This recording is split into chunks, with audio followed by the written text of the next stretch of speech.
Hello students, आज की इस वीडियो में हम पढ़ेंगे mechanics of A system of particle. देखिए, अभी तक हमने पढ़ा है mechanics of a single particle, और जब हमने सिंगल पार्टिकल का मैकेनिक्स निकाला था तो हमने क्या बताया था कि एक फोर्स था जो पार्टिकल पर लग रहा था due to cause of motion. तो क्या था, F is equal to M D square R divided by D T square. तो अब ये जो मास था ये था एक सिंगल पार्टिकल के लिए, बट जब हम सिस्टम ऑफ पार्टिकल के बारे में पढ़ेंगे तो हमारे पास क्या होगा, जो मासेस होगा वो क्या होगा, एन नंबर ऑफ पार्टिकल तक होगा। तो in an number of particle पे सिस्टम ऑफ पार्टिकल यानी कि mechanics of system of particle हमने निकालना है। तो लेट्स चेक कि हम कैसे निकाल सकते हैं। देखिए, सिस्टम ऑफ पार्टिकल को पढ़ने से पहले हमें सबसे पहले पढ़ना होगा centre of mass. Centre of मास जैसे आपने +2 में पढ़ा होगा कि क्या कहता है, where whole mass of body is suppose to be concentrated, कि जहाँ पर एक ऐसा पॉइंट आ जाए कि पूरा मास कंसंट्रेट हो जाए, वो होगा सेंटर ऑफ मास। देखिए, जैसे हम क्या करते हैं, सर्कल का एग्जाम्पल लेते हैं। हमने सर्कल का एग्जाम्पल लिया, with the help of compass हमने एक सर्कल ड्रॉ किया, तो कंपास से रख कर हमने जो सर्कल ड्रॉ किया ये आ गया है उसका सेंटर पॉइंट। अब ये सेंटर पॉइंट क्या बता रहा है कि सेंटर ऑफ मास, यानी कि यहाँ पर उसका कंप्लीट मास कंसंट्रेटेड है। या फिर जैसे आप एक पेन का ही एग्जांपल ले लीजिए कि ये मेरे पास एक पेन है। अब अगर इस पेन का मुझे सेंटर ऑफ मास निकालना हो तो हम क्या करेंगे, जैसे इसको फिंगर पर रख कर देख लेते हैं, और फिंगर पर रखने के बाद ये जहाँ पर सेटल डाउन हो जाए और गिरने की पोजीशन ना आए, वहाँ पर हो जाएगा इसका सेंटर ऑफ मास। देखिए, आप मिडल से अगर इसको फिंगर की टिप पर रख कर देखेंगे with the help of thumb, मैं अभी दिखा रही हूँ बिकॉज इट्स लॉन्ग वीडियो, तो आप सिंगल करके देखिए, आप सेंटर ऑफ मास निकल जाएगा। अगर आप इसी पेन के किसी और एंड को पकड़ के सेंटर ऑफ मास निकालने की कोशिश करेंगे तो वो पॉसिबल नहीं होगा। तो centre of mass I think आप सबने पढ़ा भी है कि जहाँ पर एक बॉडी का कंप्लीट मास कंसंट्रेटेड हो और कुछ इस तरह से हो कि जो एक्सटर्नल फोर्सेस थे वो डायरेक्टली ऑन द पॉइंट, कि देखो अगर मैं यहाँ पर एक्सटर्नल फोर्सेस की बात करूँ तो ये अगर मैं फोर्सेस लगाऊं तो डायरेक्टली ऑन द पॉइंट लगे और क्या करें, does not have effect of the motion. और अगर मान लो ये सर्कल इन मोशन है तो इसके मोशन को इफेक्ट ना करें। अगर इसके मोशन को इफेक्ट किया या इसके शेप या सिस्टम को इफेक्ट किया तो ये क्या हो जाएगा, चेंज हो जाएगा। तो इसलिए हम कह रहे हैं कि मोशन से किसी भी तरह का इफेक्ट ना हो। अब पोजीशन ऑफ सेंटर ऑफ मास वो डिपेंड करती है शेप ऑफ द सिस्टम पर। जैसे मैंने अभी सर्कल का एग्जाम्पल ले लिया, अगर मैं सर्कल के बजाय किसी रिजिड बॉडी का भी एग्जाम्पल ले लूँ, मान लीजिए ये कोई मैंने रिजिड बॉडी बना ली, तो इसका भी ऑब्वियस कोई ना कोई सेंटर ऑफ मास होगा जिसकी हेल्प से ये स्टैंड कर सकता है। एंड सेकंड जो होगा, distribution of mass in the system, कि इस एक रिजिड में या फिर एक सर्कल में जो मासेस का डिस्ट्रीब्यूशन होगा वो क्या होना चाहिए, एक फॉर्म में होना चाहिए, या फिर हम क्या कह सकते हैं, डेफिनेट फॉर्म में। ऐसा ना हो कि यहाँ पर तो बहुत ज़्यादा है और यहाँ पर बहुत कम, तो हम वहाँ पर कंसंट्रेट नहीं कर सकते। अब सेंटर ऑफ मास से हमने एक टर्म डिफाइन की थी और वो एक मैथमेटिकल टर्म थी जिसको मैंने लिखा R=2। चलिए उससे पहले देखते हैं कि ये हमारे पास एक कोऑर्डिनेट सिस्टम है। कोऑर्डिनेट सिस्टम है, ये यहाँ पर है ओरिजिन, और यहाँ पर हमें क्या दे रखे हैं, डिफरेंट मासेस दे रखे हैं। This is the masses. इसको मैंने M1 मान लिया, मान लीजिए M2 है, M3 है, M4 है, ये हमारा कोई M5 हो गया, अप टू MI मैंने मान लिया। ठीक है। अब ओरिजिन से क्या दे रखा है, m1 के लिए पोजीशन वेक्टर दे दिया r1, mi के लिए दे दिया ri, अप टू m4 के लिए r4। इस तरह से जितने भी हम सिस्टम्स के को पोजीशन वेक्टर दे सकते थे हमने पॉसिबली दे दिए। और यहीं पर एक हमने ऐसा पॉइंट ले लिया, ये मान लिया कि ये था इसका सेंटर ऑफ मास, इसको मैंने नाम दे दिया C का, and that is centre of मास, जिसका जो पोजीशन वेक्टर है वो मैंने मान लिया R। ठीक है, आई थिंक यहाँ तक तो क्लियर होगा। R क्या है, R है पोजीशन वेक्टर फ्रॉम ओरिजिन। तो अब देखिए हमें निकालना है सेंटर ऑफ मास यानी कि R की मुझे वैल्यू निकालनी है। तो R की क्या वैल्यू होगी, जैसे ही आप इस कंप्लीट सिस्टम में देखेंगे तो R की वैल्यू होगी सबसे पहले m1 mass of the first particle with respect to position vector plus m2 r2 plus m3 r3 up to हमें कितने दे रखे हैं n पार्टिकल, जिनकी इसको m i r i। ठीक है, अब यहाँ पर क्या कह रखा है कि ये है मेरे n पार्टिकल्स। ठीक है, n पार्टिकल्स हैं तो वहाँ पर क्या है, उनका mi मास और ri पोजीशन वेक्टर बता रखा है।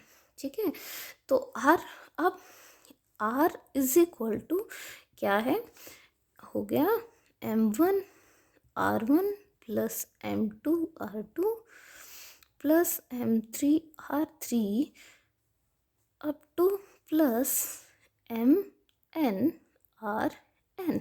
ठीक है, डिवाइडेड बाय क्या होगा, m1 plus m2 plus m3 up to क्या होगा mn, नंबर ऑफ सिस्टम तक। इसको फर्दर मैं सोल्व करती हूँ, तो सोल्व करने के बाद क्या होगा मेरे पास, r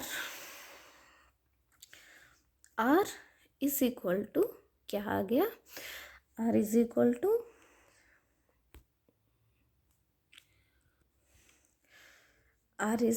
टू आ गया मेरे पास समेशन। मैं क्या करती हूँ, इसको कंप्लीट सोल्व करने की बजाय मैं इसका समेशन ले लेती हूँ। समेशन क्या है, n नंबर ऑफ पार्टिकल तक, और n की वैल्यू क्या है i तक।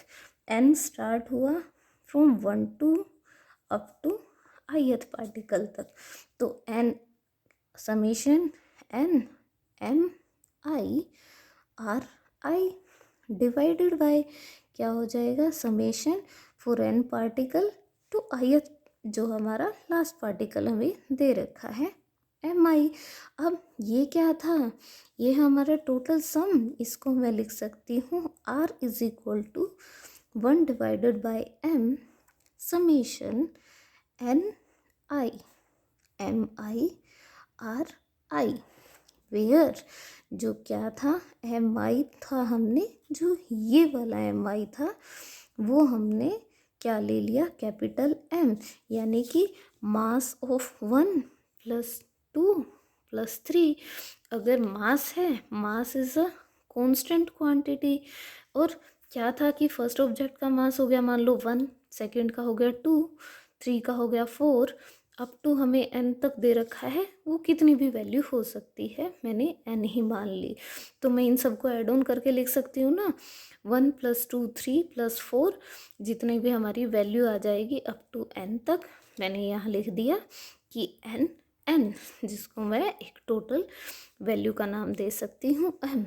तो हियर ये हो गया n i अप टू, अब मैं इसको भी तो सोल्व कर सकती हूँ, ये आ गया m i r i is equal to m r।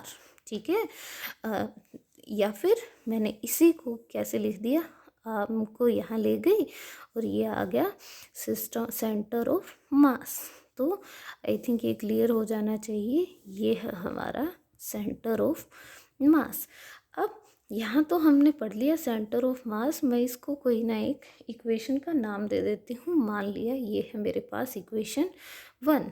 अब इस इक्वेशन 1 की हेल्प से मुझे क्या करना है, mechanics of system of particle निकालना है। तो लेट्स सी कि क्या है mechanics of system of particle.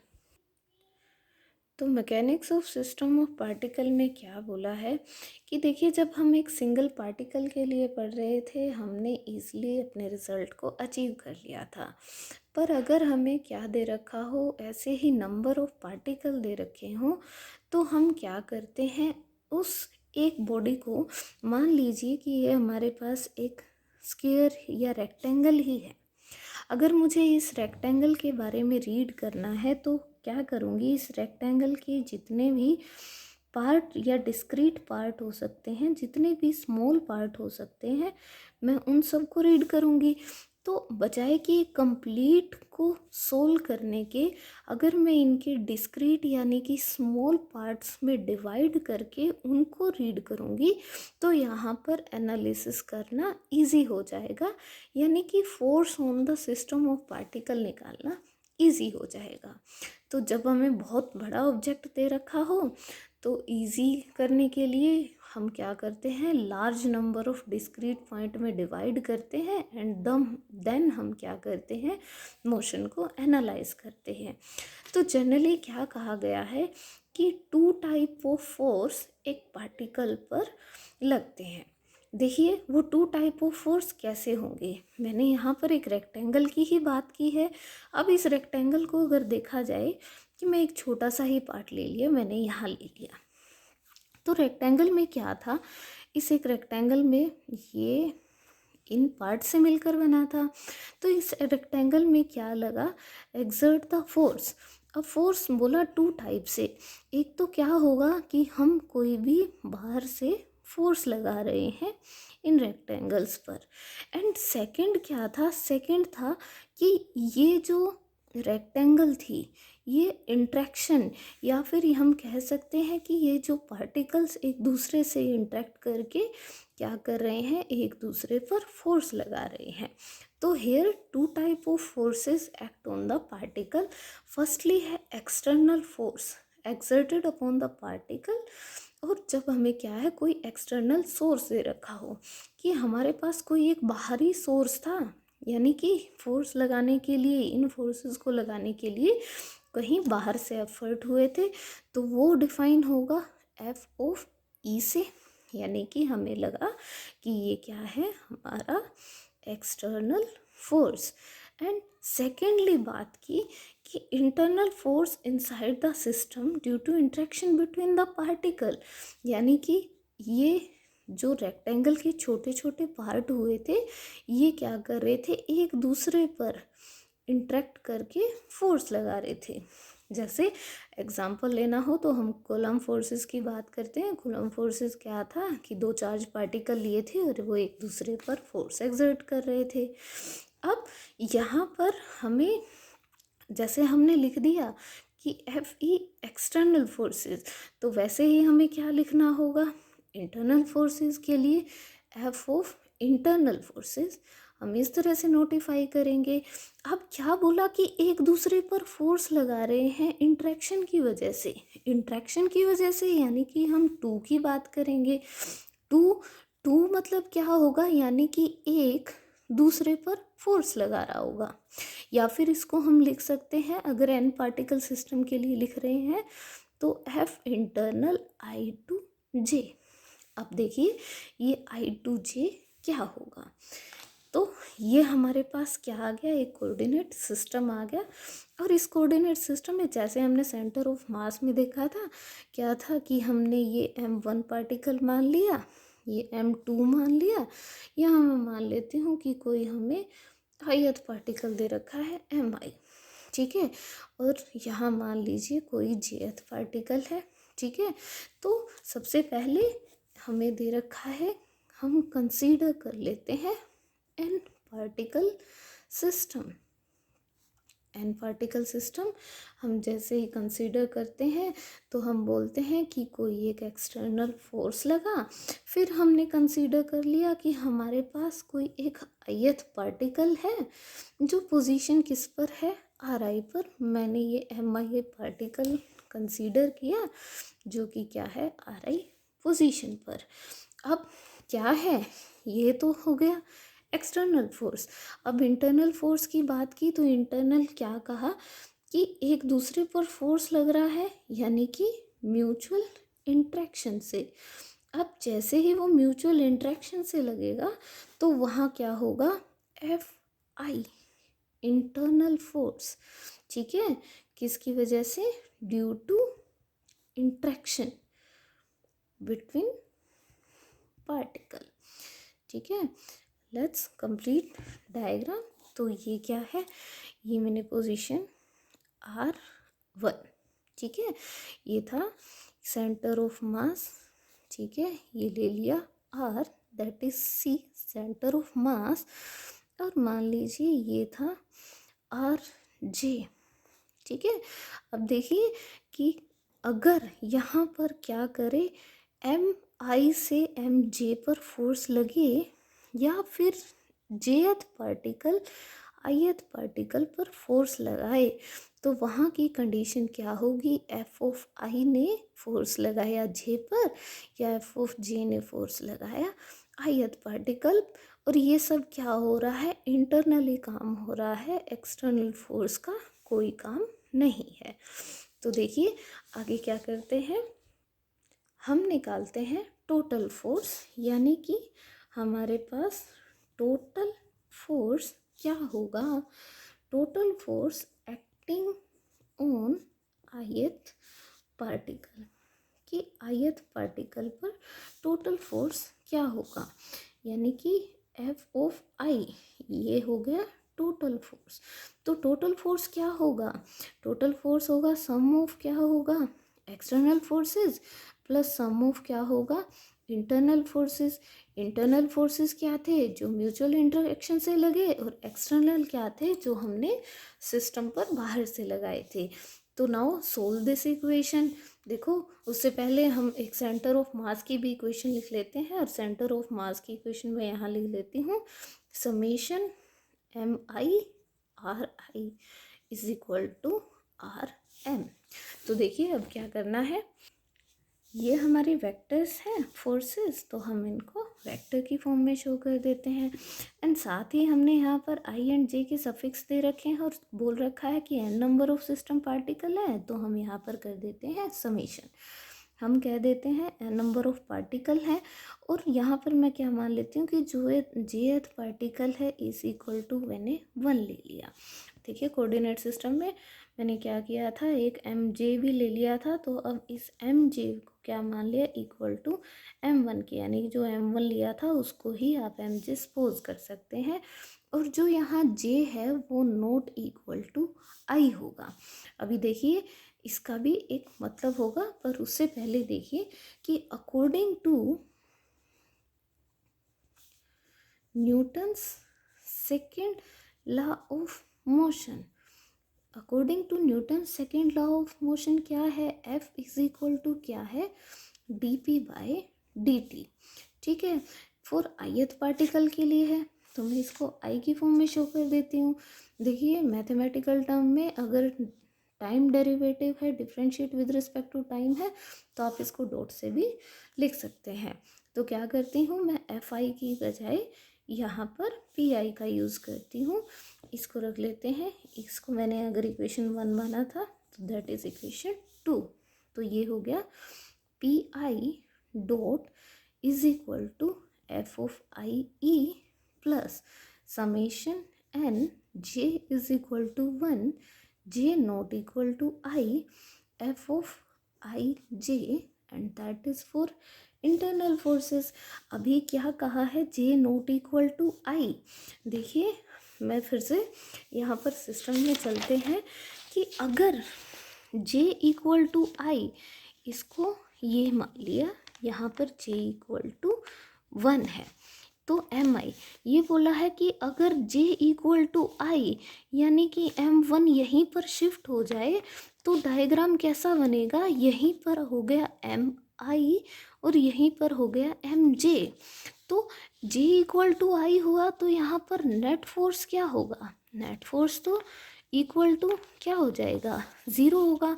तो हम क्या करते हैं कि इस ज़ीरो को बचाने के लिए या फिर ये लिख दिया कि एफ ऑफ, अगर j इज इक्वल टू आई हो गया तो यहाँ पर रखोगे ये क्या हो जाएगा, आई, और यहाँ पर जो नेट फोर्स होगा वो आइडेंटिकल हो जाएगा, कोई फोर्स लगेगा ही नहीं। तो हम क्या करते हैं, इसलिए हमने लिखा है कि j is not equal to i, यानी कि ये टर्म हमारी j जो है एक्सक्लूड हो गई। तो अब देखिए, अब हम यूज़ करते हैं Newton's third law of motion का।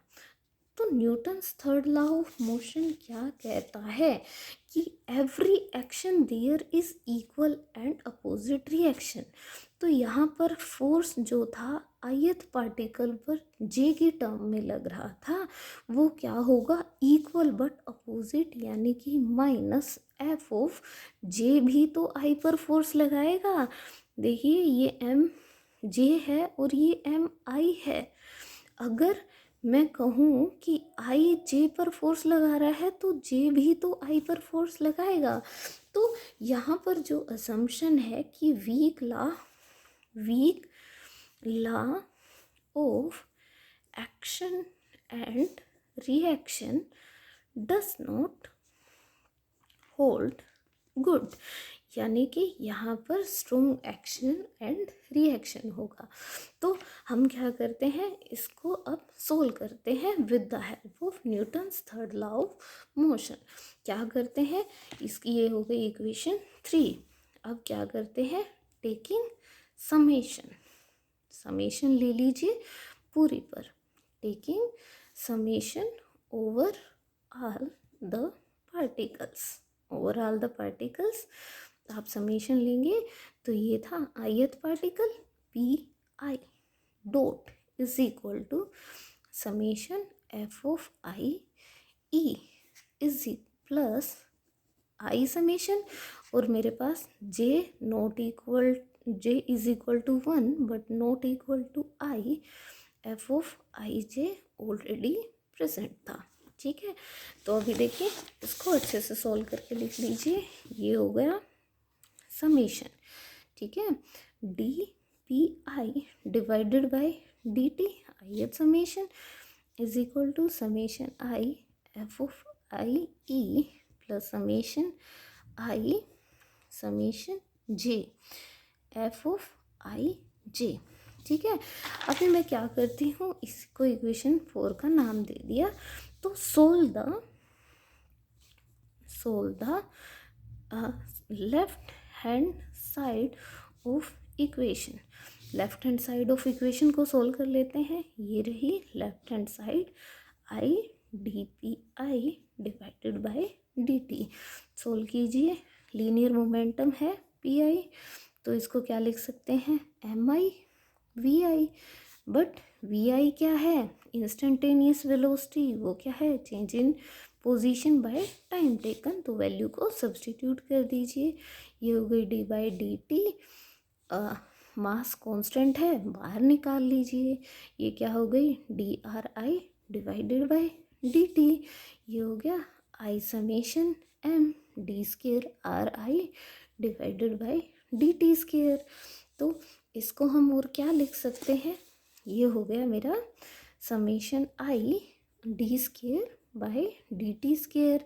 ये आ गया M I R I. Summation को अगर अंदर लोगे, D square by D T square, summation अंदर लिया तो ये आ गया in terms of centre of mass. देखिए थोड़ा बहुत हम उसके नज़दीक पहुंच गए। तो ये आ गया मेरा D p i divided by D T. इस वैल्यू को मैं अगेन इक्वेशन 4 में पुट करती हूँ। इक्वेशन 4 में अब मैं क्या लिख सकती हूँ, d square by D T square summation m I R i is equal to summation i, ये हो गया f of I e plus क्या है समेशन, इक्वल कर ले, एक साथ ले लेते हैं i and j, but i not equal to j, f of I j. ठीक है, यहाँ तक आई थिंक कोई प्रॉब्लम नहीं होगी। इसको मैंने नाम दे दिया इक्वेशन नंबर 5। ठीक है, अब क्या कहा है कि जो आई एंड जे हैं, ठीक है, ये मेरे क्या है, डमी ऑपरेटर्स। इनको डमी ऑपरेटर क्यों कहा गया है कि ये किसी भी तरह के एक फेक नंबर्स हैं। जैसे हम क्या करते थे, let A and B are two functions, तो हमने लेट ही किया है, यानी कि ये डमी है, कोई नकली सी चीज़। तो हम क्या कर सकते हैं, ज़रूरी नहीं आई जे, मैंने जे को आई मान सकती हूँ और आई को जे मान सकती हूँ, यानी कि डमी ऑपरेटर्स हैं। Then tendency to interchange. अब इंटरचेंज की टेंडेंसी है, तो मैं क्या लिख सकती हूँ इस इक्वेशन को। देखिए, ये जो मेरी इक्वेशन है, i and j, i not equal to j, यानी कि एफ ऑफ आई जे है। मैंने बोला i and j dummy operators हैं, यानी कि फेक ऑपरेटर्स हैं, तो मैं इनको लिख सकती हूँ, जे को आई को जे लिख सकती हूँ और जे को आई लिख सकती हूँ, यानी कि एफ ऑफ जे इंटू आई। अब इस एक फैक्ट की वजह से हम क्या कर सकते हैं, देखिए, इस एक फैक्ट की वजह से मैं लिख सकती हूँ इसको, आई जे को f of I J is equal to किसके होगा, 1/2 समेशन आई टू जे। ठीक है, f of I j plus j i F of j i. ठीक है, चलिए, दैट इज़ द क्वेश्चन कि ये कैसे आया। देखिए, एक्चुअली में मेरे पास है कि एफ ऑफ आई जे था, है ना, मैंने यहीं पर इंटरचेंज किया है। तो मैं क्या करती हूँ, इस एफ ऑफ आई जे को 2 से मैंने मल्टीप्लाई किया, 2 से मैंने डिवाइड कर दिया, ये हो गया समेशन। तो क्या है, हाफ को तो मैंने बाहर ले लिया, यानी कि 1/2 को, समेशन इसको ले लिया 2 of F of I j. ठीक है, अब मैं इसको क्या लिख सकती हूँ, इसको लिख सकती हूँ 1/2 summation F of I j plus summation F of I j. तो ये बन गया ना मेरा, इस फॉर्म में आ गया। ठीक है, तो आई थिंक ये क्लियर हो जाना चाहिए। अब आगे देखो, हमें आगे क्या करना है। इसको मैं नाम दे देती हूँ इक्वेशन नंबर 6 का। Now we apply Newton's third law, जो क्या था, action is equal to equal and opposite reaction.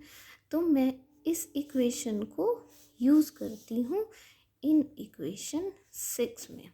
In equation 6 में यूज़ करेंगे तो क्या हो जाएगा, f of I j plus ये summation i j i not equal to j and f of j not equal to I F of j i is equal to 0। Equation 6 में हमने ये वैल्यू सब्सटीट्यूट की है।